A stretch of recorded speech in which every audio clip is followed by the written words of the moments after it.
Australia. Uno de los países más multiculturales del mundo. Una nación de inmigrantes. Pero durante 50.000 años fue exactamente lo contrario. El hogar de un antiguo pueblo aislado del resto de la humanidad.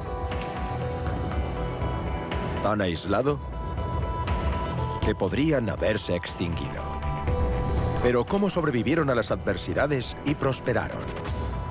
Los aborígenes australianos son descendientes directos de los primeros humanos modernos exploradores. Una vez que los seres humanos llegaron a Australia, tuvieron muy poco contacto con el resto del mundo. Estaban completamente solos. Gracias a la ciencia moderna puedo descubrir mi pasado ancestral. Será fantástico averiguarlo. Los aborígenes australianos tienen el ADN más antiguo del mundo. Y podrían contener la clave de la supervivencia de nuestra especie.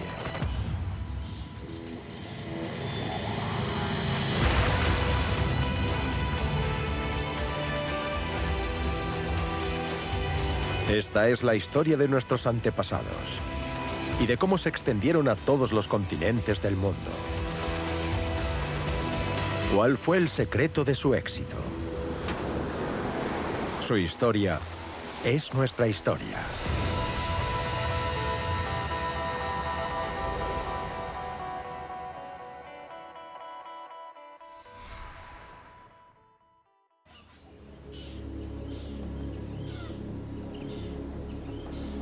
Sudeste de Australia, hace 42.000 años.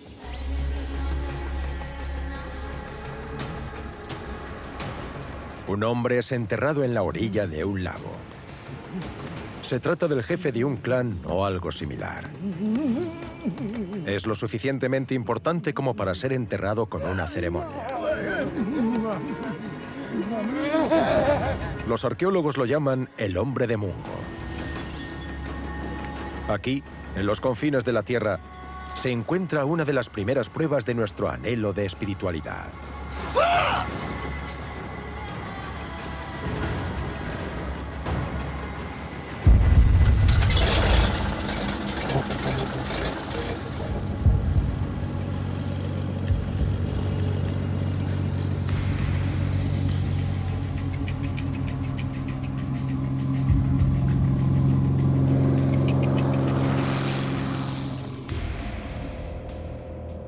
El hombre de Mungo fue descubierto en 1974 por el geólogo Jim Bowler.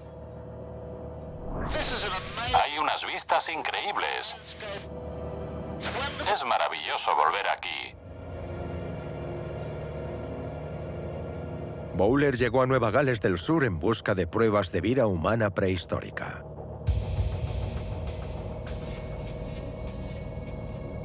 Se centró en una serie de formaciones de media luna. Y se dio cuenta de que eran antiguos lechos lacustres. Estas cuencas secas son la clave para entender cómo ha cambiado el paisaje.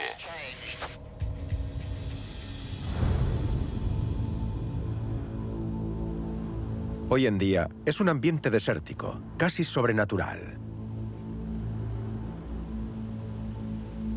Pero hace miles de años era húmedo y estaba cubierto de vegetación. Un gran lugar para albergar a hombres prehistóricos. Las dunas más grandes marcan los límites de un gran lago seco conocido como Mungo.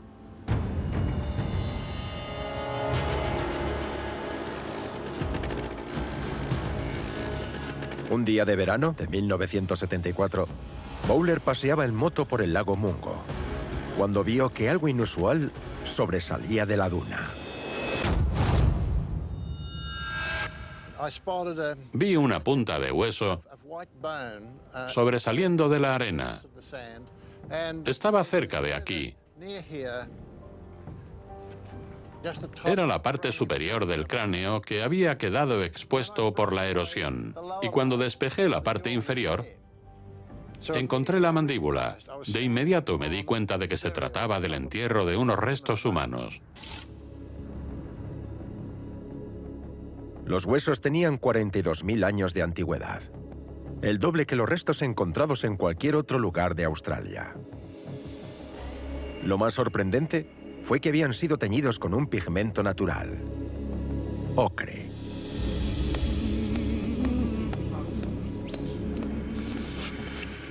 No hay ocre a menos de 100 kilómetros de aquí. El ocre tuvo que ser traído hasta aquí y debió de ser preparado. Los preparativos del entierro debieron de durar días.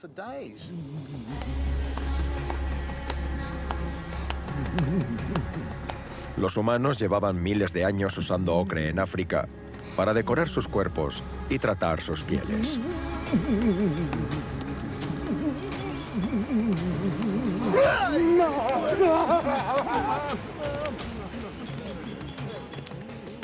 Pero aquí formaba parte integral de una elaborada ceremonia. Estaba colocado como yo habría colocado a mi propio padre en su tumba, y estaba lleno de adornos ceremoniales.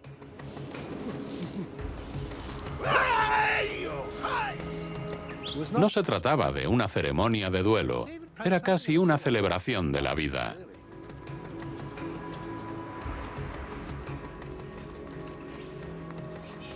El hombre de Mungo no es el único cuerpo que Jim Bowler ha encontrado junto al lago. A medio kilómetro, descubrió fragmentos de un esqueleto femenino que se conoce como la Dama de Mungo.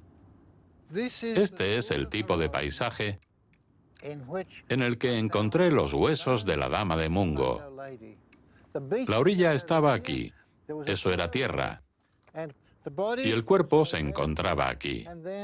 Los huesos estaban cubiertos por una capa de carbonato de calcio y no parecía un cuerpo.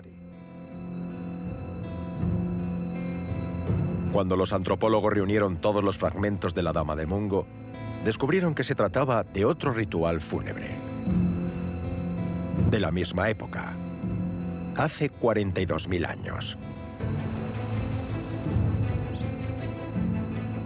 Los huesos de la Dama de Mungo habían sido quemados, quizás para que fueran más frágiles. Y luego los rompieron en trozos pequeños.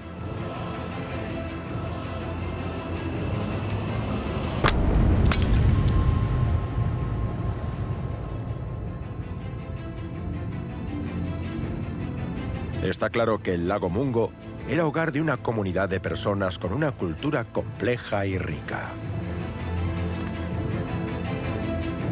Pero ¿quiénes eran estas personas que vivían en el fin del mundo? ¿De dónde venían? ¿Cuándo llegaron? ¿Cómo llegaron aquí?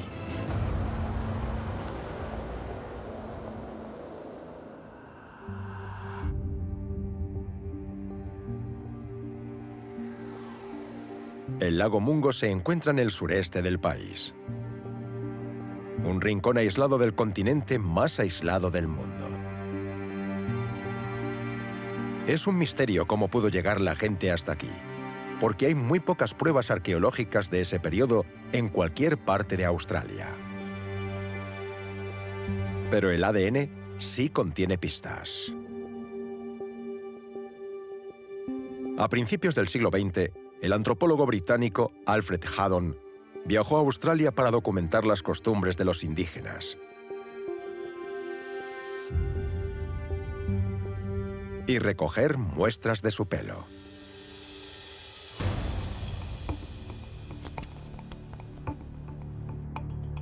Su colección permaneció en un museo acumulando polvo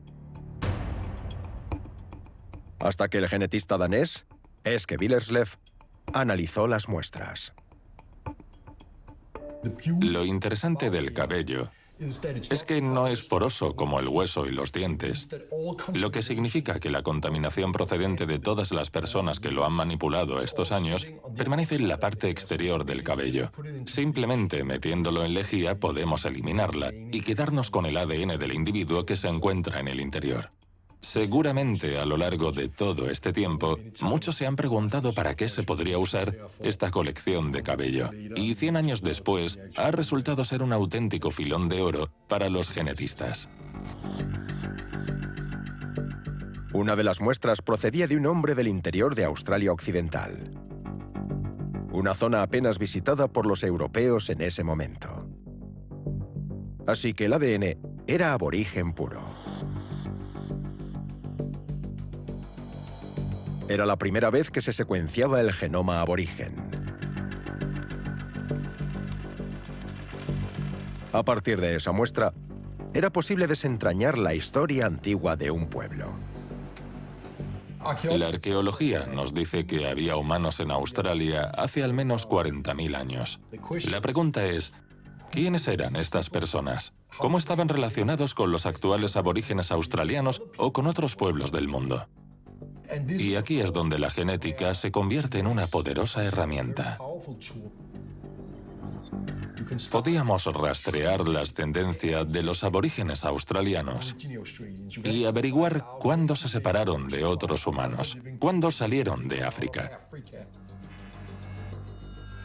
Podemos vincular biológicamente a estos individuos con otros seres humanos en el espacio y el tiempo. Analizar el ADN era como sumergirse en el pasado, en la primera oleada de humanos que emigraron de África.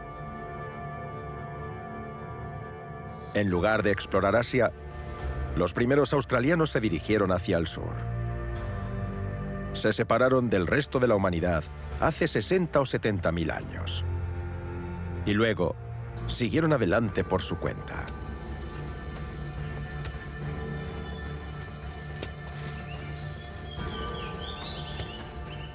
Los aborígenes australianos descienden de las primeras personas que salieron de África y viajaron a Australia. Son descendientes directos de los primeros humanos modernos exploradores.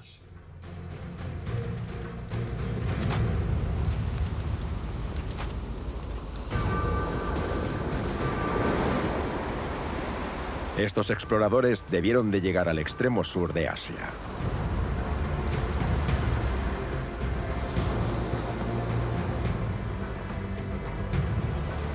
Pero en lugar de retroceder, se adaptaron a la vida en la costa.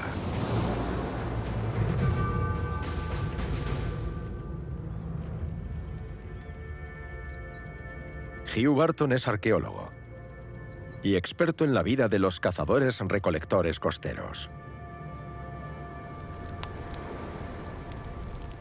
Los ambientes costeros como este, con mar, lagos, pantanos, posiblemente marismas o manglares, son perfectos para encontrar comida. Hay marisco, pescado, bivalvos, huevos, gusanos e insectos. Alimentos de alto contenido energético que la gente podía encontrar fácilmente. Pero un grupo entre 5 y 10 personas podía limpiar la zona en cuestión de días o semanas. Así que eso pudo llevarlos a decidir cambiar de ubicación. Para los cazadores-recolectores que vivían en la costa, esa reubicación pudo significar un viaje por mar.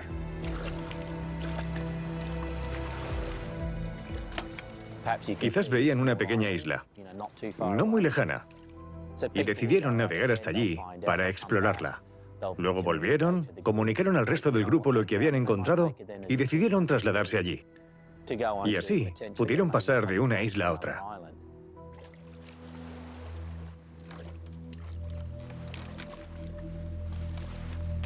Una vez que la gente empezó a saltar de isla en isla, Barton piensa que solo fue cuestión de tiempo que llegasen a Australia.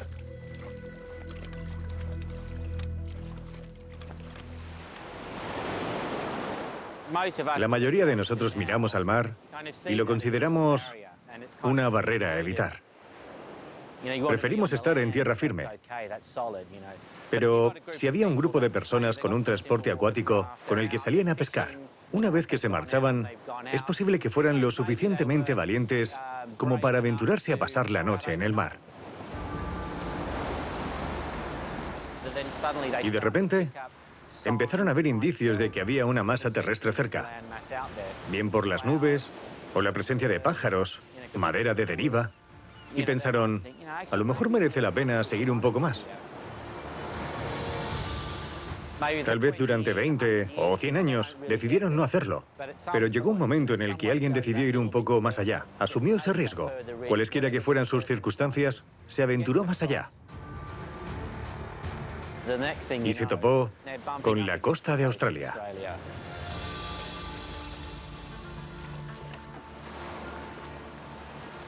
Y es algo factible. Es una posibilidad que explica cómo pudo ocurrir ese primer viaje. Hoy sería un viaje de 560 kilómetros. Pero en la prehistoria, las costas eran muy diferentes.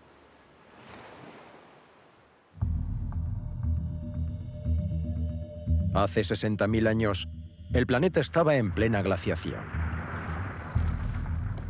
A medida que las grandes capas de hielo se extendían por el hemisferio norte, gran parte del agua del mundo estaba congelada. El nivel del mar bajó 120 metros. La brecha entre el sudeste asiático y Australia se redujo. Cuando los humanos cruzaron, la distancia a cubrir era de unos 95 kilómetros.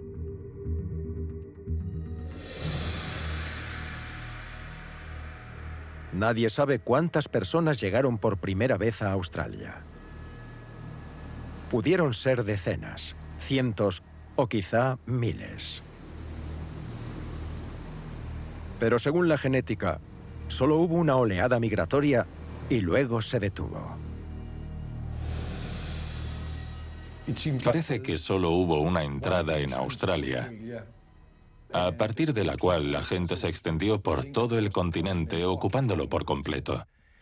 Y por lo que sabemos, ocurrió una sola vez.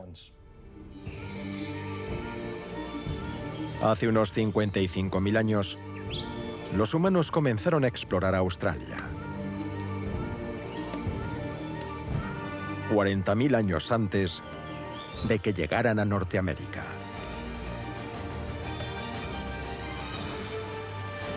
Aquí estaban realmente solos, aislados del resto del mundo, en un continente virgen.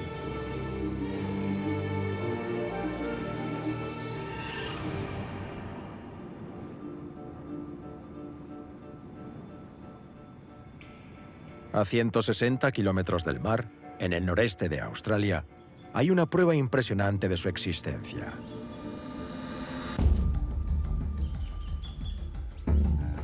Nahuarla Gabarman. Un inmenso refugio rocoso formado por el viento, pero tallado por manos humanas. Podría ser el monumento más antiguo del mundo. 10 veces más antiguo que Stonehenge.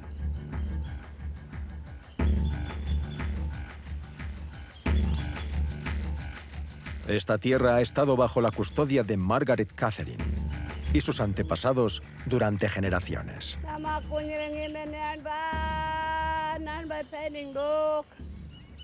Cada vez que la visita, pide permiso para entrar.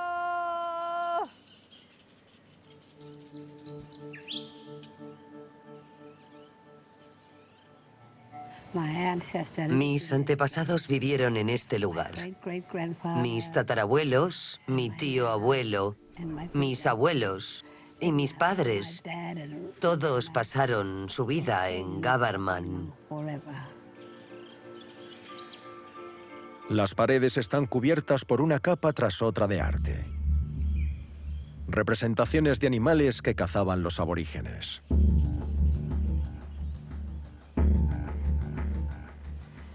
Aquí tenemos un gran barramundi. Encima del barramundi hay un besugo y un pez mucho más pequeño. También hay un cocodrilo. Esto de aquí es un canguro que llega hasta allí. Se puede ver la cola perfectamente, la cara y las 2 orejas. El arte de las paredes es una mezcla de lo moderno y lo muy antiguo. Pero ¿hasta cuándo se remonta a esta tradición?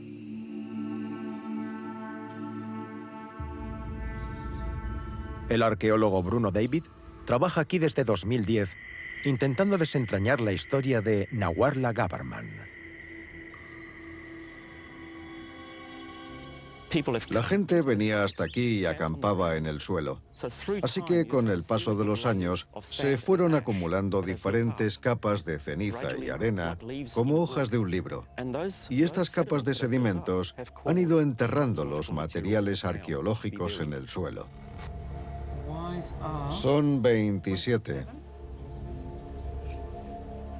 Empezamos por la superficie, donde se encontraban los materiales de unos 100 o 200 años de antigüedad, y poco a poco fuimos excavando y remontándonos en el tiempo. En el fondo hay un estrato de entre 48.000 y 50.000 años de antigüedad, donde hallamos las pruebas más antiguas de ocupación humana.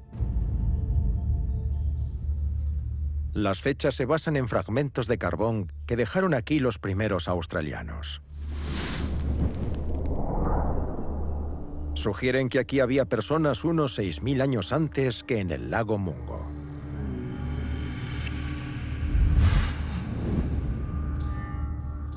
Los arqueólogos aún no han encontrado huesos humanos en la zona, pero sí restos artísticos de hace al menos 30.000 años.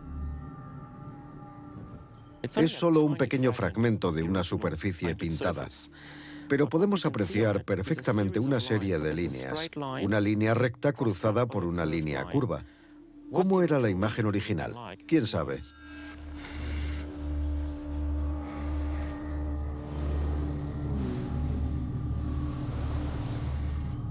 El pigmento utilizado por estos artistas prehistóricos era ocre. El mismo pigmento utilizado para enterrar al hombre de Mungo. Al parecer, no tenía ningún valor práctico para ellos. Su poder era simbólico.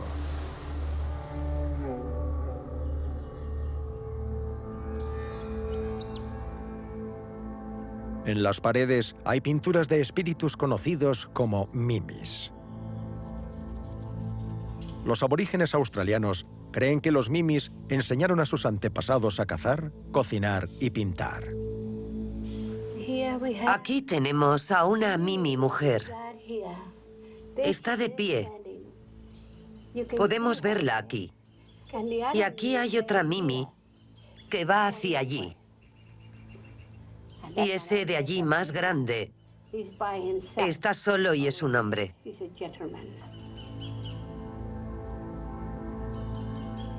Cuando los llamo, puedo sentir su presencia cerca de mí y me hacen llorar, porque no estoy con ellos.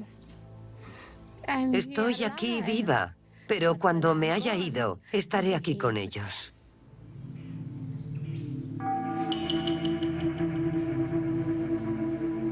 A 10 kilómetros de Naguarla Gabberman hay otra roca pintada. Solo tiene un par de pinturas, pero parecen ser de un animal que ya no existe. El Henjornis, una especie de emú gigante que desapareció hace 40.000 años. Las pinturas son una representación de los animales que encontraron los primeros australianos a su llegada.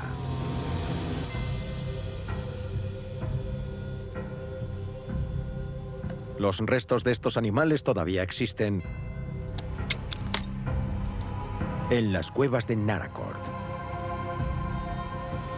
Un laberinto de estalagmitas y estalactitas al sur de Australia.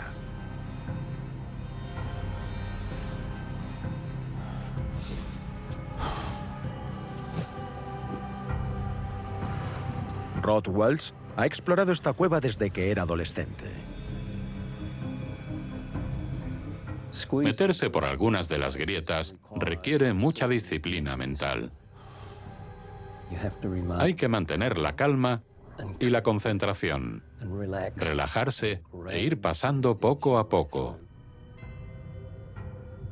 En 1969, descubrió sus primeros fósiles.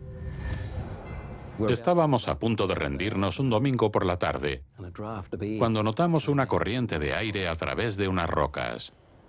Eso significaba que había una cámara detrás, posiblemente de gran tamaño. Eso es lo más emocionante de la exploración. Mientras pasaba la lámpara por la superficie del estrato de sedimentos, observé algo extraño. Al principio pensé que eran partes de estalactitas caídas al suelo, pero luego me di cuenta de que eran dientes. Al examinarlos más de cerca y ver las sombras que proyectaban, me di cuenta de que en realidad eran cráneos de animales extintos y que llevaban allí Dios sabe cuántos miles de años. En un continente con tan pocos restos arqueológicos, estos huesos son un tesoro. Pruebas del extraordinario aislamiento de Australia. Hace 50 millones de años, con el cambio de las placas tectónicas, Australia se separó de la Antártida. Desde entonces, ha estado aislada de cualquier otra masa terrestre. Y su fauna evolucionó aislada, produciendo especies únicas de este continente. Bestias como el marsupial gigante, el diprotodón. Para que os hagáis una idea de lo grandes que eran estos animales, aquí tenemos un fémur, el muslo de un diprotodón. Se trataba de un animal de 1,8 metros de altura. Su masa corporal era similar a la de un rinoceronte negro. Por lo tanto, pesaban entre 1,5 toneladas y 2 toneladas y media. Incluso entre los canguros vemos ejemplos de gigantes. Este es el cráneo y la mandíbula de un canguro gris oriental moderno. Y este es el cráneo y la mandíbula de un canguro extinto. Hay una gran diferencia de tamaño. Era un megacanguro.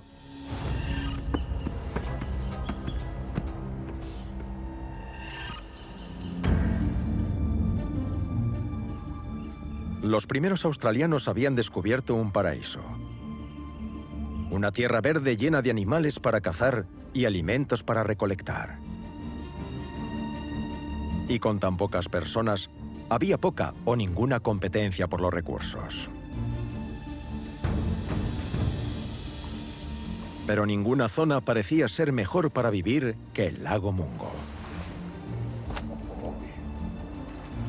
La abundancia de peces y fauna marina mantuvo una próspera comunidad durante miles de años.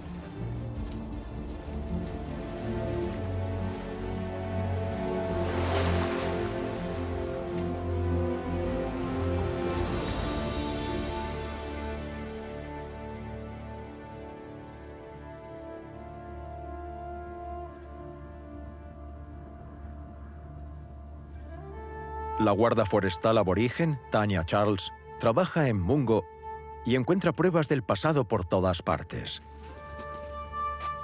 esparcidas entre antiguas fogatas.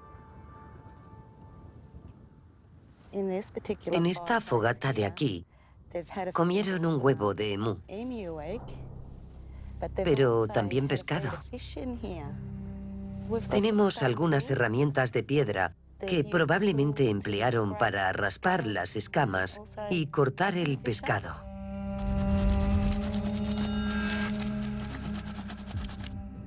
Esto de aquí es de un bacalao Murray. Lo cocinaron hace más de 40.000 años y todavía podemos verlo. Es asombroso. Realmente sobrecogedor.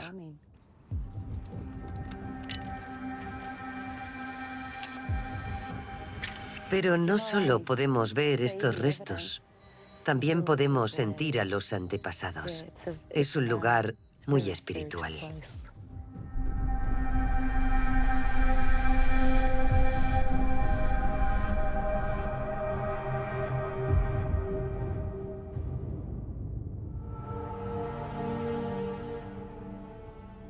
El esqueleto del hombre de Mungo nos permite hacernos una idea de cómo era la vida a la orilla del lago.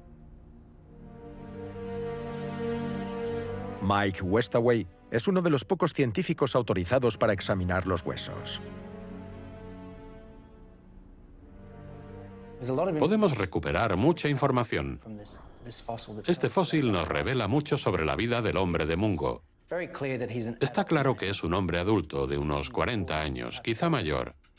Era un hombre de constitución ligera pero bastante alto, de 1,80 metros de altura aproximadamente.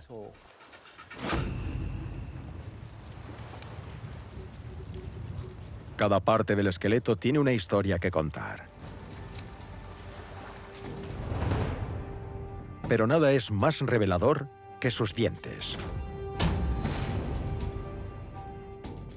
Hay un patrón de desgaste extraordinario en sus dientes molares y este ángulo de desgaste probablemente se relaciona con algo que hacía repetidamente, como masticar fibras para fabricar redes. El otro factor intrigante de la mandíbula del hombre de Mungo es el colmillo, en la parte delantera, porque parece sacado de forma intencional. Puede que ocurriera por accidente, pero sabemos que por tradición los aborígenes arrancaban un incisivo o un colmillo de los chicos jóvenes cuando alcanzaban la madurez. Así que es una posible prueba de que se le hizo la extracción ritual de un diente frontal hace 42.000 años.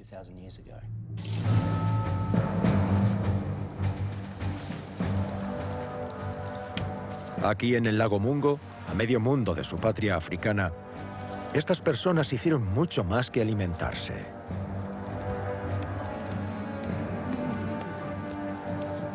Crearon una cultura tan avanzada como cualquiera de las que conocemos. Con rituales que todavía permanecen entre los aborígenes de hoy.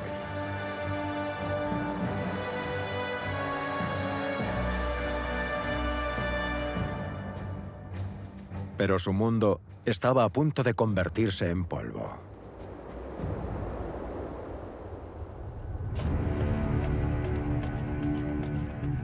En ese momento, la glaciación era cada vez más intensa. Había tanta agua atrapada en el hielo que la humedad de la atmósfera disminuyó. Y había menos nubes y menos lluvia. El paraíso se convirtió en un infierno. Cuando los ríos se secaron, los bosques desaparecieron y los pastizales se convirtieron en desiertos. Las grandes bestias australianas se extinguieron.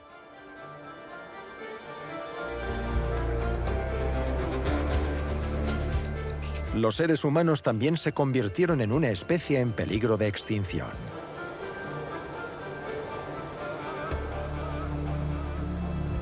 Según la genética, el 60% de la población australiana murió durante la glaciación. La comida y el agua escaseaban. A medida que el clima empieza a cambiar y el centro de Australia se vuelve más árido, la búsqueda de recursos se complica. Se necesitan más conocimientos para encontrar los recursos disponibles.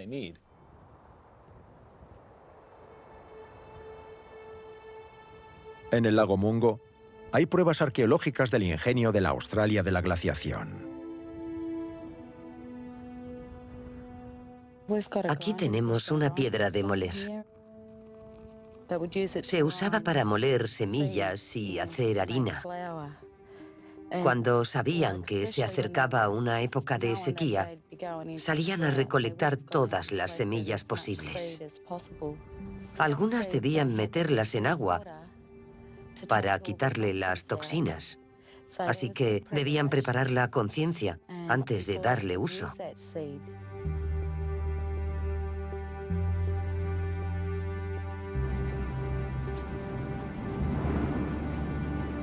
A medida que la gente se alejaba más en busca de alimentos, la población se dividía en grupos más pequeños, separados del resto de la humanidad y unos de otros.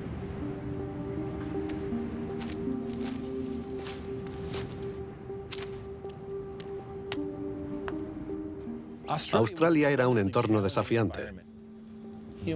Los humanos tuvieron que hacer uso de toda su capacidad adaptativa para sobrevivir.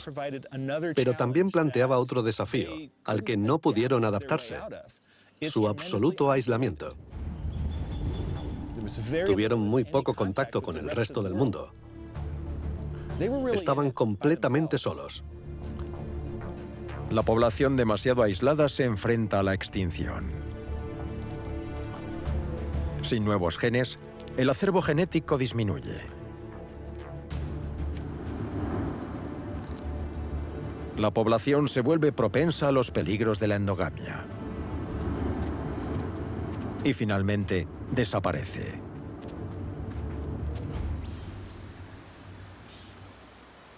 Hoy en día, uno de los animales más conocidos de Australia se encuentra en una situación similar.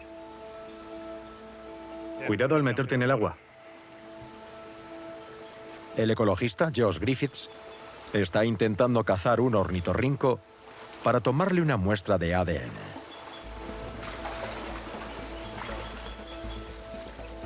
Los ornitorrincos solo se encuentran en los ríos del este de Australia. Pero ahora, su existencia está amenazada por una serie de presas construidas a lo largo del sistema fluvial.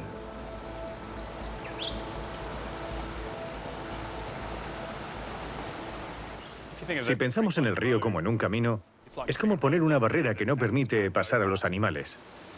Fragmenta la población por debajo y por encima de la presa. Impide la migración y el flujo de genes entre las poblaciones. Acabarán perdiendo la diversidad genética y eso afectará a su adaptación en el futuro.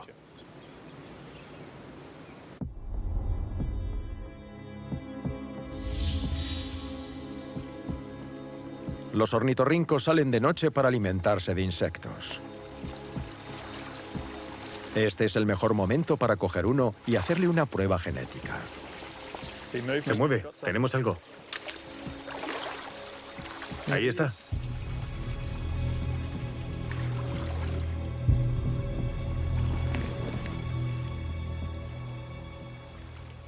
Aquí está.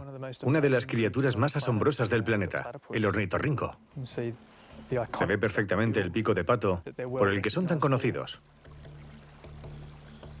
Vamos a pesarlo y a medirlo y tomaremos una pequeña muestra de ADN para nuestra investigación.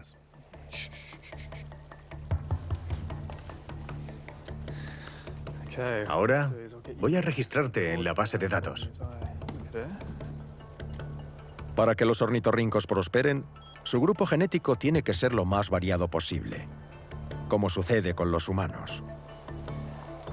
Aislados unos de otros, tienen problemas. En lugar de una gran población de ornitorrincos, terminamos con estos pequeños grupos aislados. Así, son más vulnerables a la extinción y pueden desarrollar problemas genéticos. Puede haber problemas porque se aparearían con individuos con los que están emparentados. Un pequeño trozo de piel es todo lo que necesita para analizar el ADN de este animal y compararlo con el de otros ornitorrincos de la zona. Listo. Vamos a liberarlo. Si la diversidad se está agotando, Griffiths y su equipo introducirán nuevos ornitorrincos de otro grupo para darle al río un impulso genético.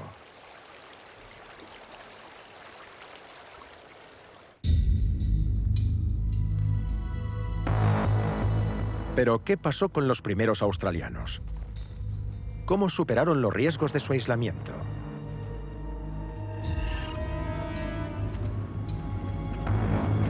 El secreto de su éxito fue el contacto.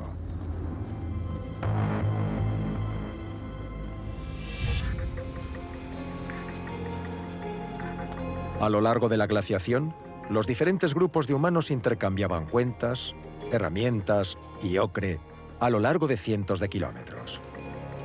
Estas redes comerciales eran una línea de vida genética. A medida que las personas se dividían en grupos pequeños, cada uno se volvía genéticamente diferente del resto. Eso crea diversidad. Pero para que esa diversidad sobreviva, debe transmitirse de un grupo a otro, y para ello es necesario un contacto. Estas redes comerciales también eran importantes redes de apareamiento.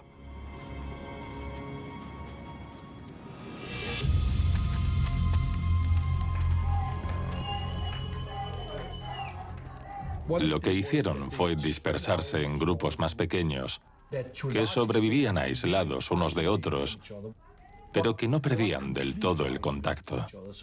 Existía un intercambio genético entre ellos. Se aseguraban de introducir sangre nueva en sus poblaciones. Y esa fue la receta del éxito genético durante un largo periodo de aislamiento.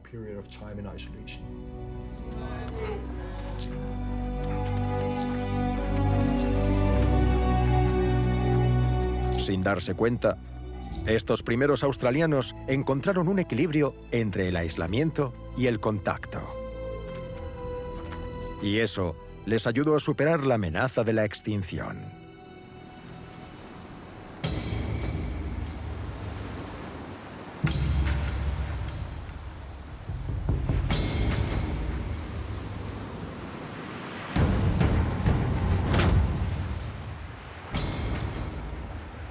Este sentimiento de conexión aún se mantiene en la cultura aborigen.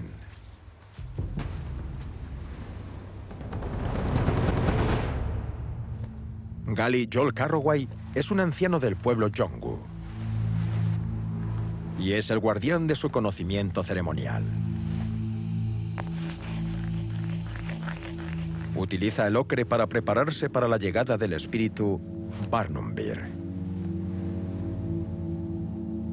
De acuerdo con la tradición Yolngu, ella condujo a los primeros hombres a Australia, volando a través de la tierra, cantando su canción.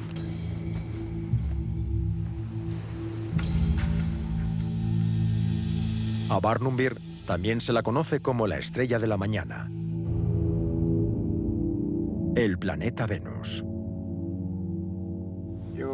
Cuando hago la danza de la estrella de la mañana, veo a mi padre, que fue quien me la enseñó, y me dijo que nunca perdiera mi historia cultural. Baila la danza de la estrella de la mañana, me dijo.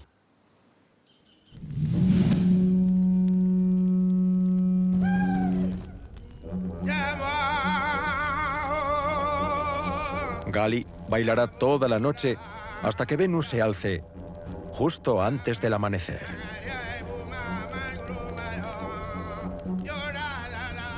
Para los Yolngu, esta danza es una especie de mapa que contiene información sobre los mejores sitios para cazar y las fuentes de agua. Pero esta canción no pertenece solo a los Yolngu. Se cantan variaciones de ella por toda Australia, conectando diversas tribus en una cultura compartida. Los Gaimil, los Daitiu, los Murungun, los Galpu, todos los clanes estamos unidos. Rituales como este ayudaron a los grupos aborígenes a superar el impacto del aislamiento. Y ese aislamiento ha contribuido a la supervivencia del ritual. Sin un flujo de personas diferentes, con ideas diferentes, hay menos presión para que una cultura cambie. Así que los mismos rituales se transmiten a través de generaciones, intactos e inalterados. Estas conexiones entre los grupos aborígenes se conocen como líneas de canciones. Nadie sabe cuántos años tienen, pero podrían remontarse a las redes comerciales originales que ayudaron a las personas a sobrevivir a la glaciación.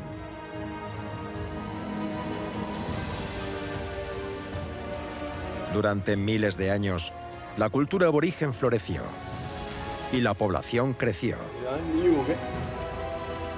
hasta llegar a 1 millón de personas repartidas en 300 grupos lingüísticos diferentes.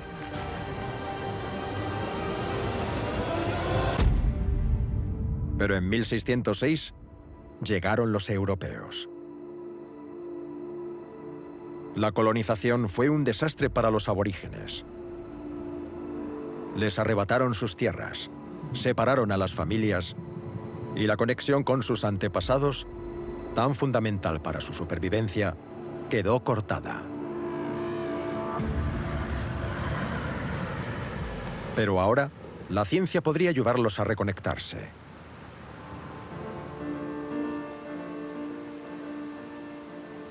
En 2013, se halló un antiguo esqueleto aquí, en la misma playa a la que llegaron los europeos hace 400 años.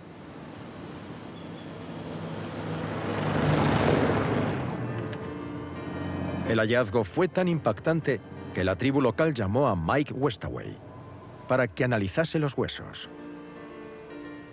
En el pasado, muchos grupos aborígenes no estaban de acuerdo con este tipo de investigaciones. Muchos restos fueron tomados sin su consentimiento. Pero las cosas están cambiando y la comunidad aborigen quería saber más acerca de estos restos. Querían saber la edad que tenía esta persona, cuándo vivió, de qué sexo era y cualquier dato que pudiésemos averiguar. La excavación del esqueleto coincidió con la llegada de un ciclón al norte de Australia. Westaway y su equipo tuvieron que luchar contra los elementos y rescatar los huesos cuanto antes. El hallazgo más importante fue el cráneo. El descubrimiento inicial de los restos reveló un individuo bastante completo y el cráneo estaba en buen estado. La cresta orbitonasal no era demasiado protuberante y la anatomía general del cráneo indicaba que los restos eran de una mujer de unos 30 años. La datación por radiocarbono de unas conchas halladas en el estrato de sedimento les permitió calcular la edad del esqueleto. Tenía 3.500 años de antigüedad. Esta tierra es propiedad de la familia de Thomas Wales. Es como un bloque de hormigón, Thomas. Sí. Ha estado muy involucrado en los trabajos de excavación desde que comenzaron. Tuvimos suerte porque una semana después de excavar los restos, llegó un ciclón que arrasó toda la costa. Habríamos perdido el esqueleto. Habríamos perdido a esta persona. Lo sacamos justo a tiempo. Y ahora está en un lugar mucho más seguro, detrás de mí, en los arbustos. Los huesos fueron enterrados según la costumbre tribal. Pero antes se extrajeron algunos fragmentos para someterlos a pruebas genéticas. Estamos intentando obtener ADN de las raíces de los dientes. Los primeros indicios son bastante positivos. Recuperar parte del genoma o el genoma completo nos dará una mayor comprensión de la historia de la población en esta parte de Australia.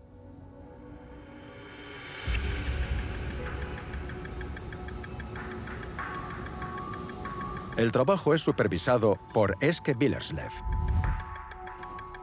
el genetista danés que secuenció el primer genoma aborigen a partir de una muestra de pelo. El ADN de Deepken Point tiene más de 3.000 años de antigüedad y es mucho más difícil de leer. Pero debido a su antigüedad, puede proporcionar más detalles sobre la interconexión de los primeros australianos. Queremos construir una imagen mucho más completa de cómo se pobló Australia. ¿Con qué rapidez se propagaron a través del continente y con qué frecuencia se reunían? ¿Cuánta movilidad tenían? ¿Cuántas personas llegaron? Todas estas preguntas siguen sin respuesta.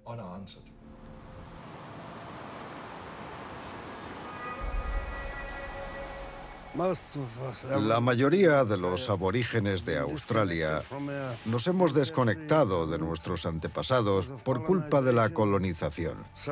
Y algunos de nosotros hemos perdido el camino.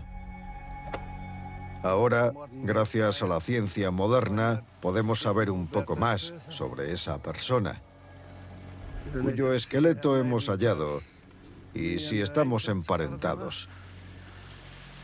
Será fantástico averiguarlo. Si los aborígenes quieren saber si tienen alguna relación con la mujer hallada de la playa, deben entregar una muestra de ADN. Necesito que escupas en este tubo y lo cierres. Me lo llevaré de muestra.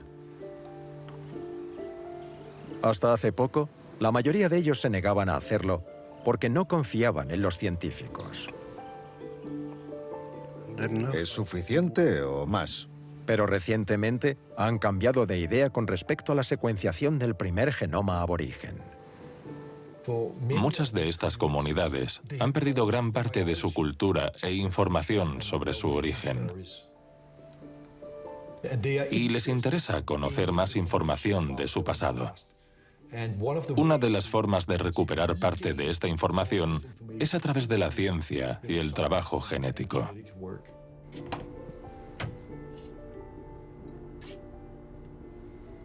Todas las muestras de ADN acaban aquí, en una nevera, en Dinamarca. Estos son muestras de los aborígenes australianos, muestras de saliva. También tenemos la muestra de Thomas. Y es muy útil tener muestras modernas porque si las comparamos con las antiguas, podemos hacernos una idea de cómo se han movido los humanos a través del tiempo y también hasta qué punto estaban aislados. Si comparamos el ADN de Thomas con el esqueleto hallado en la zona de 3000 años de antigüedad, podemos determinar si un mismo pueblo ha permanecido en la zona durante ese lapso de tiempo. Será la combinación de los genomas modernos y antiguos lo que nos permita descubrir el pasado. La historia genética de Australia acaba de empezar a revelarse. Una vez que se termine el trabajo, los australianos aborígenes sabrán lo estrechamente relacionados que están con sus antepasados. Pero ya está claro que su ADN es único, antiguo y puro. Mientras que el resto de la humanidad se dedicaba a mezclar genes, los australianos permanecieron en un espléndido aislamiento. En teoría, deberían de haberse extinguido. Era una migración humana que llegó a un callejón sin salida.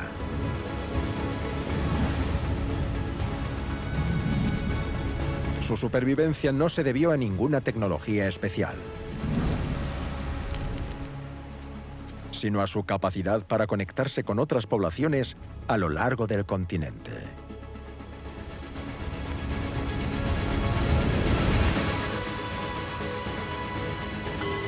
Lo que sucedía entonces también sucede ahora. Somos seres sociales. Buscamos a otros como nosotros y encontramos una causa común. Es lo que nos hace humanos y lo que nos ha llevado tan lejos.